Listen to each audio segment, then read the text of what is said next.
Cross ന്യൂസിലേക്ക് സ്വാഗതം. നമുക്കെല്ലാവർക്കും ആവശ്യമുള്ളതും ഉപകാരമുള്ളതുമായ ഒരു വിഷയത്തെക്കുറിച്ചാണ് ഇന്ന് സംസാരിക്കുന്നത്. പാൻ കാർഡിനെ കുറിച്ചാണ്. പാൻ കാർഡിനെ കുറിച്ച് സമീപകാലത്ത് മാധ്യമങ്ങളിലെല്ലാം തന്നെ വളരെ വാർത്തകൾ വന്നുകൊണ്ടിരിക്കുകയാണ്. പാൻ കാർഡ് 2 ആകുന്നു, പാൻ കാർഡ് ഫ്രീ ആയിട്ട് ലഭിക്കുന്നു, പാൻ കാർഡ് തിരുത്തണം, ഇങ്ങനെ നിരവധി കാര്യങ്ങൾ വാർത്തകളിൽ മാധ്യമങ്ങളിൽ വന്നിട്ടുണ്ട്. നമുക്കതെല്ലാം ഒന്ന് പരിശോധിക്കാം. എന്താണ് pan card?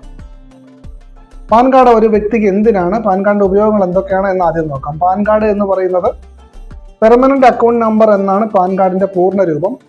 1972 income tax act പ്രകാരമാണ് പാൻ കാർഡ് നിലവിൽ വന്നത്.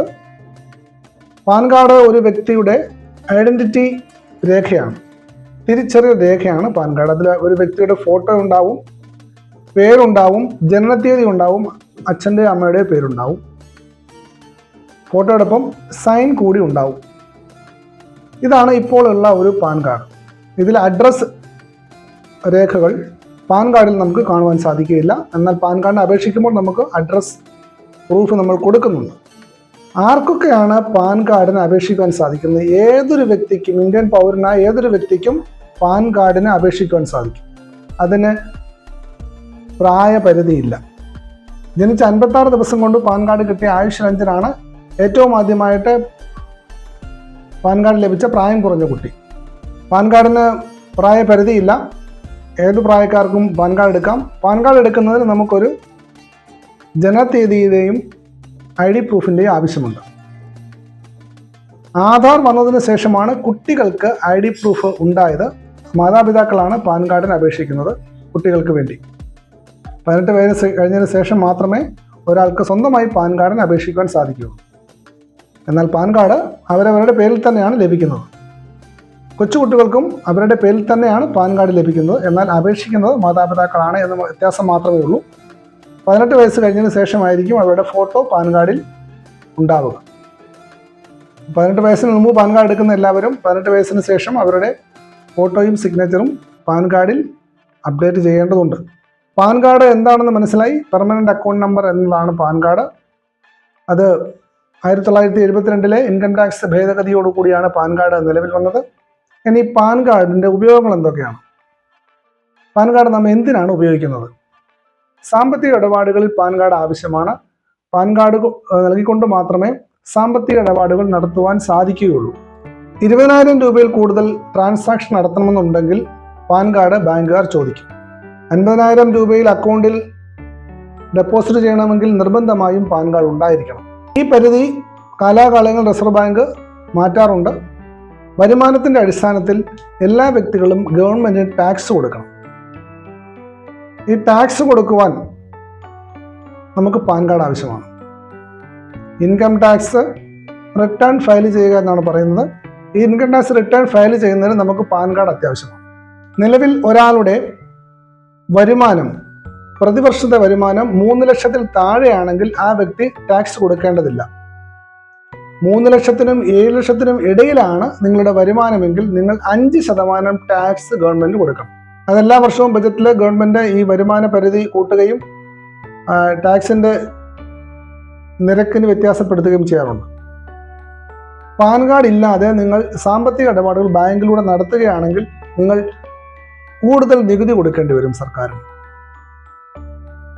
ഉദാഹരണത്തിന്, ബാങ്കിൽ നിങ്ങൾ കുറച്ച് പൈസ നിക്ഷേപിച്ചിട്ടുണ്ടെങ്കിൽ, ഫിക്സഡ് ഡെപ്പോസിറ്റ് ഉണ്ടെങ്കിൽ, ഈ ഫിക്സഡ് ഡെപ്പോസിറ്റിന് നിങ്ങൾ ബാങ്ക് പലിശ നിങ്ങൾക്ക് തരുമ്പോൾ പലിശയിൽ നിന്നും നികുതി ബാങ്കുകാർ പിടിക്കും. നിങ്ങൾക്ക് പാൻ കാർഡ് ഇല്ല എങ്കിൽ നിങ്ങൾക്ക് 20% ബാങ്ക് പിടിക്കുന്ന നികുതി. അപ്പോൾ നിങ്ങൾക്ക് പാൻ കാർഡ് ഉണ്ടെങ്കിൽ അത് 5% മാത്രമേ നികുതി പിടിക്കുകയുള്ളൂ. ഒരു വർഷം നിങ്ങൾക്ക് ലഭിച്ച വരുമാനം, അത് പലിശയായിട്ടായാലും അല്ലാതെ ആയാലും നിങ്ങൾക്ക് ലഭിക്കുന്ന വരുമാനം 3 ലക്ഷത്തിൽ കുറവാണെങ്കിൽ, 3 ലക്ഷം വരെയാണെങ്കിൽ നിങ്ങൾക്ക് ഒരു പൈസ പോലും സർക്കാരിന് ടാക്സ് കൊടുക്കേണ്ടതില്ല. അങ്ങനെ വരുമ്പോൾ ബാങ്കുകൾ നിങ്ങളുടെ കയ്യിൽ നിന്നും മുൻകൂറായി പിടിച്ച നികുതി, അതിന് നമ്മൾ പറയുന്നത് TDS എന്നാണ് പറയുന്നത്, നിങ്ങൾക്ക് പലിശ തരുമ്പോൾ 5% ബാങ്കുകാർ നികുതി ടാക്സ് പിടിക്കും. ആ ടാക്സ് ഗവൺമെൻറ്റിൽ അടയ്ക്കുന്നുണ്ട്. ഏത് ധനകാര്യ സ്ഥാപനമായാലും നിങ്ങളിൽ നിന്ന് പിടിക്കുന്ന നികുതി സർക്കാരിലേക്ക് അടച്ചിട്ടുണ്ടാവും. ഒരു വർഷം നോക്കുമ്പോൾ, അവസാനം നോക്കുമ്പോൾ നിങ്ങൾക്ക് ഒരു സാമ്പത്തിക വർഷത്തിൽ നിങ്ങൾക്ക് കിട്ടിയ വരുമാനം 3 ലക്ഷത്തിൽ താഴെ ആയതുകൊണ്ട് അപ്പോൾ ഗവൺമെൻറ് പിടിച്ച നികുതിയെല്ലാം നിങ്ങൾക്ക് തിരിച്ചു തരും. അതിന് നിങ്ങൾക്ക് ഇത്ര വരുമാനമേ ഉള്ളൂ എന്ന് വെച്ച് നിങ്ങളൊരു റിട്ടേൺ ഫയൽ ചെയ്യണം. ഇൻകം ടാക്സ് റിട്ടേൺ ഫയൽ ചെയ്യണം. റിട്ടേൺ ഫയൽ ചെയ്തതിന് നിങ്ങൾക്കൊരു ചാർട്ടേഡ് അക്കൗണ്ടൻ്റെയോ അതുമായിട്ട് ടാക്സ് സേവനങ്ങൾ നൽകുന്ന ഒരാളുടെയോ സഹായം തേടാം. അവർ നിങ്ങൾക്ക് ഈ ഓരോ വർഷം നിങ്ങളുടെ കയ്യിൽ നിന്ന് പിടിച്ച നികുതിയുടെ കണക്കെടുത്തിട്ട് നിങ്ങൾക്ക് വരുമാനം 3 ലക്ഷം വരെ ഉള്ളൂ, അതുകൊണ്ട് ഈ പിടിച്ച നികുതി നിങ്ങൾക്ക് തിരിച്ചു തരണം എന്നൊരു ഫയൽ നൽകുകയും ഈ റിട്ടേൺ ഫയലിൻ്റെ അടിസ്ഥാനത്തിൽ നിങ്ങൾക്ക് അധികമായി ഗവൺമെൻറ് പിടിച്ച നികുതിയെല്ലാം ടാക്സ് തിരിച്ചു തരും. 3 ലക്ഷത്തിൽ കൂടുതലാണെങ്കിൽ 3 ലക്ഷത്തിൽ കൂടുതലായിട്ടുള്ള തുകയുടെ 5% നികുതി സർക്കാർ പിടിച്ചിട്ട് ബാക്കി തുക നിങ്ങൾക്ക് തിരികെ തരും. പാൻ കാർഡ് ഉള്ളതിൻ്റെ ഒരു ഉപയോഗമാണ് നിങ്ങൾക്ക് അധികമായി ഗവൺമെൻറ് കൊടുത്ത നികുതി നിങ്ങൾക്ക് തിരിച്ചു നൽകാൻ സാധിക്കും. നിങ്ങളുടെ വരുമാനം 3 ലക്ഷത്തിൽ കുറവാണെങ്കിൽ നിങ്ങളുടെ കയ്യിൽ നിന്നും പലിശ ഇനത്തിലോ നിങ്ങൾക്ക് ലഭിച്ച വരുമാനത്തിൽ ഗവൺമെൻറ് പിടിച്ച നികുതി നിങ്ങൾക്ക് തിരിച്ചു കിട്ടും. പാൻ കാർഡുള്ള വ്യക്തികൾ എല്ലാവരും ഇൻകം ടാക്സ് റിട്ടേൺ കൊടുക്കാൻ ബാധ്യസ്ഥരാണ്. എന്നാൽ എല്ലാവരും അങ്ങനെ കൊടുക്കുന്നുണ്ടോ എന്ന് ചോദിച്ചാൽ അങ്ങനെ കൊടുക്കുന്നില്ല. ഉദ്യോഗസ്ഥരായിട്ടുള്ളവരും ശമ്പളം ബാങ്ക് മുഖേന വാങ്ങിക്കുന്നവരും കൃത്യമായി എല്ലാ വർഷവും ഇൻകം ടാക്സ് റിട്ടേൺ ഫയൽ ചെയ്യാറുണ്ട്. ബിസിനസ്സുകാരായിട്ടുള്ള ആൾക്കാരും റിട്ടേൺ ഫയൽ ചെയ്യാറുണ്ട്. വരുമാനം 3 ലക്ഷത്തിൽ കൂടുതലുള്ള ആൾക്കാർ എല്ലാവരും തന്നെ നിർബന്ധമായും റിട്ടേൺ ഫയൽ ചെയ്യേണ്ടതാണ്. വരുമാനം നിങ്ങളുടെ 3 ലക്ഷത്തിൽ താഴെയാണെങ്കിലും പാൻ കാർഡ് എടുത്തിട്ടുണ്ടെങ്കിൽ നിങ്ങൾ ഇൻകം ടാക്സ് റിട്ടേൺ ഫയൽ ചെയ്യണം എന്നാണ്. അങ്ങനെ എല്ലാവരും ചെയ്യുന്നുണ്ടോ എന്ന് ചോദിച്ചാൽ അങ്ങനെ എല്ലാവരും ചെയ്യുന്നില്ല. റിട്ടേൺ ഫയൽ ചെയ്യാതിരുന്നാൽ സർക്കാരിന് നിങ്ങൾക്ക് അതിൻ്റെ കാരണം ചോദിച്ചുകൊണ്ട് നോട്ടീസ് അയക്കാവുന്നതാണ്. ബാങ്കിലൂടെ നിങ്ങളുടെ ഇടപാടുകൾ ഒരു പരിധി കഴിയുമ്പോൾ അല്ലെങ്കിൽ കൂടുതൽ തുകയ്ക്ക് നിങ്ങൾ ബാങ്കിൽ എന്തെങ്കിലും ഇടപാടുകൾ നടത്തുകയാണെങ്കിൽ നിങ്ങൾ തീർച്ചയായിട്ടും റിട്ടേൺ ഫയൽ ചെയ്തിരിക്കണം. റിട്ടേൺ ഫയൽ ചെയ്തിരുന്നാൽ, ഇൻകം ടാക്സ് റിട്ടേൺ ഫയൽ ചെയ്യാതെ ഇരുന്നാൽ പിഴ ഈടാക്കും എന്ന് മാത്രം. ഇനി പാൻ കാർഡ് കൊണ്ട് നമുക്ക് വ്യക്തികൾക്ക് എന്തൊക്കെ ഉപയോഗങ്ങളാണുള്ളതെന്ന് ചോദിച്ചാൽ, നമുക്ക് അതൊരു ഐഡന്റിറ്റി രേഖയാണ്, തിരിച്ചറിയൽ രേഖയാണ് പാൻ കാർഡ്. പ്രധാനമായും ഒരു തിരിച്ചറിയൽ രേഖയായിട്ട് നമ്മൾ പാൻ കാർഡ് ഉപയോഗിക്കുന്നു. പാസ്പോർട്ട് എടുക്കുന്നതിന് നമുക്ക് പാൻ കാർഡ് തിരിച്ചറിയൽ രേഖയായിട്ടും ജനനത്തീയതി രേഖയായിട്ടും സമർപ്പിക്കാം. ബാങ്കിൽ അക്കൗണ്ട് തുറക്കുന്നതിന് നിങ്ങൾക്ക് പാൻ കാർഡ് കാണിക്കാം. അങ്ങനെ എവിടെയും ഗവൺമെന്റിന്റെ ഏത് ആവശ്യത്തിനും ഇതൊരു പാൻ കാർഡ് ഒരു തിരിച്ചറിയൽ രേഖയാണ്. ബാങ്ക് അക്കൗണ്ട് തുറക്കുന്നതിന്, പാസ്പോർട്ട് എടുക്കുന്നതിന്, അങ്ങനെ മറ്റു പല ആവശ്യങ്ങൾക്കും നിങ്ങൾക്കിത് ഉപയോഗിക്കാം. ഇനി പാൻ കാർഡിന്റെ മറ്റു ഉപയോഗങ്ങൾ, ബാങ്ക് ലോൺ എടുക്കുന്നതിന് നിങ്ങൾക്ക് പാൻ കാർഡ് നിർബന്ധമായിട്ടും ആവശ്യമാണ്. അതായത് നമ്മൾ ബാങ്കുമായിട്ടും സർക്കാരുമായിട്ടും എന്ത് സാമ്പത്തിക ഇടപാടുകൾ നടത്തുന്നതിനും പാൻ കാർഡ് നിർബന്ധമാണ്. ബാങ്ക് അക്കൗണ്ട് ഉള്ളവരെല്ലാം പാൻ കാർഡ് എടുക്കണമോ എന്നൊരു ചോദ്യം. അങ്ങനെ ബാങ്ക് അക്കൗണ്ട് ഉള്ളവരെല്ലാം പാൻ കാർഡ് എടുക്കണം എന്ന് നിർബന്ധമില്ല. പക്ഷേ നിങ്ങളുടെ ഇടപാടിലെ തുക, നിങ്ങൾ ബാങ്കുമായിട്ട് നടക്കുന്ന ഇടപാട് 50,000 രൂപയിൽ കവിയുകയാണെങ്കിൽ നിങ്ങൾക്ക് എപ്പോഴും പാൻ കാർഡ് ആവശ്യമാണ്. അപ്പോൾ കൂടുതൽ തുകയ്ക്ക് ഇടപാടുകൾ നടത്തുന്നവർ പാൻ കാർഡ് എടുത്തിരിക്കണം. ചെറിയ തുകയ്ക്ക് ബാങ്കുമായിട്ട് ഇടപാടുകൾ നടത്തുന്നതിനാണ് നമുക്ക് ജൻധൻ അക്കൗണ്ട് പോലെ ജനകീയ അക്കൗണ്ടുകൾ ലഭിക്കുന്നു. ഈ ജൻധൻ അക്കൗണ്ടിലൂടെയുള്ള ഇടപാടുകളുടെ തുക വർദ്ധിക്കുമ്പോൾ ആ അക്കൗണ്ടിൻ്റെ സ്വഭാവം മാറുകയും ബാങ്ക് നിങ്ങളുടെ പാൻ കാർഡ് കൊണ്ടുവരണം തുടങ്ങിയ ആവശ്യങ്ങൾ പറയുകയും ചെയ്യാറുണ്ട്. സാധാരണക്കാരെ സംബന്ധിച്ച് പാൻ കാർഡ് അത്യാവശ്യമല്ല, പക്ഷെ ഒരു ആവശ്യമുള്ള കാര്യമാണ്. പാൻ കാർഡ് എടുക്കുന്നത് എങ്ങനെയാണ്? പാൻ കാർഡ് എടുക്കുന്നതിന് ഇപ്പോൾ നിങ്ങൾക്ക് ആധാർ കാർഡും ജനനത്തീയതിയുടെ ഒരു രേഖയും മതി. ആധാർ കാർഡിലെ ജനനത്തീയതി വെച്ച് തന്നെ പാൻ കാർഡിന് അപേക്ഷിക്കാൻ സാധിക്കുമായിരുന്നു. എന്നാൽ ഇപ്പോൾ ആധാർ കാർഡിലെ ജനനത്തീയതിയുടെ തെളിവായിട്ട് അംഗീകരിക്കുന്നില്ല. അതുകൊണ്ട് മറ്റൊരു രേഖ നിങ്ങൾക്ക് ആവശ്യമാണ്. മറ്റൊരു തിരിച്ചറിയൽ രേഖ മതിയാവും. വോട്ടർ ID കാർഡ് ഒരു തിരിച്ചറിയൽ രേഖയാണ്. വോട്ടർ ID കാർഡിൽ ജനനത്തീയതി ഉണ്ട്.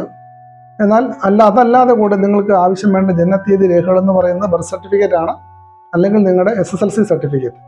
പാൻ കാർഡിന് അപേക്ഷിക്കാൻ ഇപ്പോൾ പൊതുവെ നമ്മുടെ സമീപത്തുള്ള അക്ഷയ കേന്ദ്രങ്ങളിൽ എത്തിയാൽ പാൻ കാർഡിന് അപേക്ഷിക്കാം. പാൻ കാർഡ് സേവന കേന്ദ്രങ്ങൾ വേറെ ഉണ്ട്. അവിടെയും നിങ്ങൾക്ക് അപേക്ഷിക്കാം. പക്ഷേ ഇപ്പോൾ ജനകീയമായിട്ടുള്ള ഒരു പാൻ കാർഡ് സേവനങ്ങൾ നമുക്ക് ലഭിക്കുന്ന ഏറ്റവും അടുത്ത നമുക്ക് ലഭിക്കുന്നത് അക്ഷയ കേന്ദ്രങ്ങൾ കൂടിയാണ്. അവിടെ നിങ്ങൾക്ക് അപേക്ഷിക്കാം. അവിടുന്ന് നിങ്ങൾക്ക് പാൻ കാർഡ് അപേക്ഷിക്കുകയും അതിന് തിരുത്തലുകൾ വരുത്തുവാനും എല്ലാം സാധിക്കും. ഒരു വ്യക്തിക്ക് എത്ര പാൻ കാർഡ് എടുക്കുവാൻ സാധിക്കും? ഒരു വ്യക്തിക്ക് ഒരു പാൻ കാർഡ് മാത്രമേ എടുക്കുവാൻ സാധിക്കുകയുള്ളൂ. 2 പാൻ കാർഡ് ഒരു വ്യക്തിക്ക് ഉണ്ട് എങ്കിൽ ആ വ്യക്തി 10,000 രൂപ പിഴ അടയ്ക്കേണ്ടി വരും. നിലവിൽ പാൻ കാർഡിൻ്റെ ഉപയോഗിക്കുന്ന ഗവൺമെന്റിന്റെ സോഫ്റ്റ്വെയർ എന്ന് പറയുന്നത് വളരെ പഴക്കമുള്ളതാണ്. പിന്നെ പാൻ കാർഡ് എന്ന് പറയുന്നത് പാൻ കാർഡിൽ 25 അക്ഷരങ്ങൾ വരെ പേരിന്റെ സ്ഥാനത്ത് പറ്റുകയുള്ളൂ. അങ്ങനെ കുറെ ലിമിറ്റേഷനുകൾ നിലവിൽ നമ്മൾ ഉപയോഗിക്കുന്ന പാൻ കാർഡിനുണ്ട്. പാൻ കാർഡിന്റെ ഇത്തരം ന്യൂനതകളെല്ലാം പരിഹരിച്ചുകൊണ്ട് പുതിയ സംവിധാനത്തിലേക്ക്, പുതിയ സോഫ്റ്റ്വെയറിലേക്ക് പാൻ കാർഡ് മാറ്റുന്നതാണ് പാൻ കാർഡ് 2, പാൻ 2 എന്ന് പറയുന്നത്. ഈ പാൻ 2 2025 നടപ്പിലാക്കുവാൻ ഗവൺമെൻറ് ഉദ്ദേശിക്കുന്നത്. പാൻ കാർഡ് കുറെ കൂടി സുതാര്യവും എളുപ്പവുമായി മാറുന്ന ഒരു സംവിധാനമാണ് പാൻ 2. ഈ പാൻ 2-വിൽ ഒരു QR കോഡ് കിട്ടും. നമുക്കത് ഡിജിറ്റലായിട്ട് ഉപയോഗിക്കാം, ഹാർഡ് കോപ്പി ആയിട്ടും നമ്മുടെ കയ്യിൽ സൂക്ഷിക്കാം. നിലവിൽ പാൻ കാർഡ് ഉള്ളവർ പാൻ 2-വിലേക്ക് മാറുന്നത് വളരെ എളുപ്പമാണ്. അത് ആയിട്ടില്ല, 2025 അത് ആവും, അത് നിലവിൽ വരുമെന്നാണ് പ്രതീക്ഷിക്കുന്നത്. ഇതിനായിട്ട് ഗവൺമെൻറ് വലിയൊരു തുക മാറ്റിവെച്ചിട്ടുണ്ട്. ഇപ്പോൾ നിലവിൽ പാൻ കാർഡ് ഉള്ളവർക്കെല്ലാം പാൻ 2-വിലോട്ട് മാറുവാൻ സാധിക്കും. അതിനുവേണ്ടി പ്രത്യേക ഫീസ് ഒന്നും തന്നെ ഇല്ല. നിങ്ങൾക്ക് ഡിജിറ്റലായിട്ട് നമ്മുടെ മൊബൈലിലോ മറ്റോ ഇമെയിലിലോ ഒക്കെ നമുക്ക് നമ്മുടെ പുതിയ പാൻ കാർഡിൻ്റെ ഒരു കോപ്പി സൂക്ഷിച്ചു വെക്കാം. പാൻ 2-വിൻ്റെ പുതിയ കോപ്പി നമുക്ക് ആവശ്യമുണ്ടെങ്കിൽ അത് 50 രൂപ നൽകിയാൽ അത് വീട്ടിലെത്തും. അപ്പോൾ നിലവിലുള്ള പാൻ കാർഡ് കൈവശമുള്ളവർക്ക് അവരുടെ പാൻ കാർഡിലെ തിരുത്തലുകൾ വരുത്തുന്നതിന് പാൻ 2-വിൽ, ഇപ്പോഴല്ല, പാൻ 2 വന്നതിന് ശേഷം അതിൽ തിരുത്തലുകൾ വരുത്തുന്നത് സൗജന്യമായിരിക്കും. അതിന് പ്രത്യേക ചാർജുകളൊന്നും കൊടുക്കേണ്ടതില്ല. ഇപ്പോൾ നിങ്ങൾക്ക് എല്ലാവർക്കും അറിയാം, പാൻ കാർഡുമായിട്ട് ബന്ധപ്പെട്ട, ആധാറുമായിട്ട് ബന്ധപ്പെട്ട നമുക്ക് വളരെയധികം പ്രശ്നങ്ങൾ നേരിടുന്നുണ്ട് കൂടുതൽ ആൾക്കാരും. ഇപ്പോൾ പാൻ കാർഡുമായിട്ട് ബന്ധപ്പെട്ട്, ആധാറുമായിട്ട് ബന്ധപ്പെട്ട് എന്തൊക്കെ പ്രശ്നങ്ങളാണ് ഇപ്പോൾ ജനങ്ങൾ നേരിടുന്നത് എന്ന് നമുക്ക് നോക്കാം. നിങ്ങൾക്ക് എല്ലാവർക്കും അനുഭവം ഉണ്ടായിരിക്കും. പാൻ കാർഡും ആധാറും കൂടെ ലിങ്ക് ചെയ്യണമെന്നൊരു തീരുമാനം ഗവൺമെൻറ് എടുത്തു. അതിന് ധാരാളം സമയമുണ്ടായിരുന്നു. ഇപ്പോൾ ആ ലിങ്ക് ചെയ്യുന്നതിൻ്റെ സമയപരിധി കഴിഞ്ഞു. പക്ഷേ എങ്കിൽ ഫൈൻ അടച്ചുകൊണ്ട് മാത്രമേ ഇപ്പോൾ നിങ്ങൾക്ക് പാൻ കാർഡും ആധാറും കൂടെ ലിങ്ക് ചെയ്യാൻ സാധിക്കുകയുള്ളൂ. ആധാർ കാർഡിനെ കുറിച്ച് ഞാനിവിടെ വിശദീകരിക്കേണ്ട കാര്യമില്ല. ആധാർ കാർഡിനെ കുറിച്ച് നിങ്ങൾക്ക് എല്ലാവർക്കും അറിയാം. ആധാർ കാർഡ് പാൻ കാർഡുമായിട്ട് ലിങ്ക് ചെയ്യുമ്പോൾ എല്ലാവർക്കും ഉണ്ടാകുന്ന ഒരു പ്രശ്നം എന്ന് പറയുന്നത് ജനന തീയതിയിലുള്ള വ്യത്യാസമാണ്. ആദ്യകാലത്ത് പാൻ കാർഡും ആധാറും ലിങ്ക് ചെയ്യുമ്പോൾ ആധാറിലെ പാൻ കാർഡിലെ ഡേറ്റ് ഓഫ് ബർത്ത് വ്യത്യാസമുണ്ടെങ്കിൽ അത് ലിങ്ക് ആവുകയില്ല. ഇപ്പോഴും അങ്ങനെ തന്നെയാണ്. ആധാർ കാർഡ് എടുത്ത സമയത്ത് എല്ലാവരും അവരുടെ തിരിച്ചറിയൽ രേഖയായിട്ട് കൊടുത്തിരുന്നത് ഭൂരിപക്ഷവും വോട്ടർ ID കാർഡായിരുന്നു. വോട്ടർ ID കാർഡിൽ ഒരാളുടെ പേരിൻ്റെ ആദ്യത്തെ ഭാഗം മാത്രമേ സാധാരണ ഉണ്ടായിരുന്നുള്ളൂ. അതുകൊണ്ട് തന്നെ എല്ലാവരുടെയും ആധാർ കാർഡിൽ അവരുടെ പേരിൻ്റെ ആദ്യം മാത്രമേ വന്നു. ഭൂരിപക്ഷം സ്ത്രീകൾക്ക് സംഭവിക്കുന്ന ഒരു കാര്യം, വിവാഹത്തിന് ശേഷം അവരുടെ പേരിൻ്റെ അവസാന ഭാഗത്ത് അവർ ഭർത്താവിൻ്റെ പേര് കൂടി ചേർത്ത് സ്വയമായിട്ട് പേര് മാറ്റും. അപ്പോൾ അവരുടെ SSLC ബുക്ക് കിടക്കുന്ന ഒരു പേരും അവരുടെ ആധാർ കാർഡിലെ പേരും വളരെ വ്യത്യസ്തമായിരിക്കും. ഭർത്താവിൻ്റെ പേരും കൂടി ചേർന്നായിരിക്കും ആധാർ കാർഡിൽ പേര് വന്നിരിക്കുന്നത്. അവരുടെ ജനനത്തീയതിയുടെ രേഖയായിട്ടുള്ള SSLC ബുക്ക് നോക്കുമ്പോൾ അവരുടെ അവർ പഠിച്ച സമയത്തുള്ള പേര്, ഇത് തമ്മിൽ വ്യത്യാസപ്പെടുമ്പോൾ അവർക്ക് ആധാർ കാർഡുമായിട്ട് ലിങ്ക് ചെയ്യാൻ സാധിക്കുന്നില്ല. ഇപ്പോൾ ഇങ്ങനെ ആധാർ കാർഡ് പേര് തിരുത്തുക എന്ന് പറയുന്നത് വളരെ ബുദ്ധിമുട്ടേറിയ ഒരു കാര്യമായിട്ട് വന്നിരിക്കുന്നു. അങ്ങനെ വരുമ്പോൾ അങ്ങനെയുള്ളവർക്ക് പാൻ കാർഡും ആധാറും കൂടെ ലിങ്ക് ചെയ്യാൻ സാധിക്കുകയില്ല.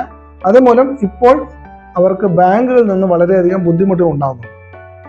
ബാങ്കിൽ പണയം വെക്കുവാനോ ലോൺ എടുക്കുവാനോ ഒന്നും ആധാറും പാൻ കാർഡും ലിങ്ക് ചെയ്യാത്തവർക്ക് സാധിക്കുകയില്ല. ഇങ്ങനെയുള്ള പ്രശ്നങ്ങളൊക്കെ കുറേയധികം പരിഹരിക്കുന്നതിന് വേണ്ടിയാണ് പാൻ 2 നിലവിൽ വരുന്നത്. അതായത് പാൻ 2-വിൽ നിങ്ങൾ തിരുത്തലുകൾ വരുത്തുവാൻ വളരെ എളുപ്പമായിരിക്കും എന്നാണ് പറയുന്നത്. അതിന് വന്നു കഴിയുമ്പോഴേ നമുക്കറിയാൻ സാധിക്കുകയുള്ളൂ. എന്തായാലും പാൻ 2-വിൽ നമുക്ക് തിരുത്തലുകൾ വരുത്താം. പുതിയ പാൻ കാർഡ് നമുക്ക് എടുക്കുകയും ചെയ്യാം. പുതിയ പാൻ കാർഡ് എന്ന് പറയുന്നത് നിലവിൽ പാൻ കാർഡ് ഉള്ളവർക്ക് അവരുടെ പാൻ 2-വിലെ പുതിയ കാർഡ് എടുക്കാം. അതിൽ ഇപ്പോൾ തന്നെ നിലവിൽ വരുന്ന പാൻ കാർഡിൽ QR കോഡും ചിപ്പും ഒക്കെ ഉണ്ട്. എന്നാൽ പാൻ 2-വിൽ വരുന്ന പാൻ കാർഡിൽ QR കോഡ് സ്കാൻ ചെയ്താൽ ആളുടെ വിവരങ്ങളെല്ലാം തന്നെ, അഡ്രസ്സ് വിവരങ്ങൾ ഉൾപ്പെടെ ഉള്ള വിവരങ്ങൾ തന്നെ ലഭിക്കും. അത്തരത്തിലാണ് അത് നടപ്പാക്കാൻ ഉദ്ദേശിക്കുന്നത്. പിന്നെ ഡ്യൂപ്ലിക്കേറ്റ് പാൻ കാർഡ് വളരെ പെട്ടെന്ന് കണ്ടുപിടിക്കുവാൻ പാൻ 2-വിൽ സാധിക്കും.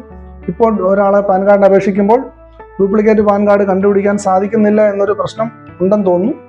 എന്തായാലും പാൻ 2 നിലവിൽ വന്നു കഴിയുമ്പോൾ നിങ്ങൾ 2 പാൻ കാർഡ് എടുത്തിട്ടുള്ളവരെല്ലാം തന്നെ പിടിക്കപ്പെടും.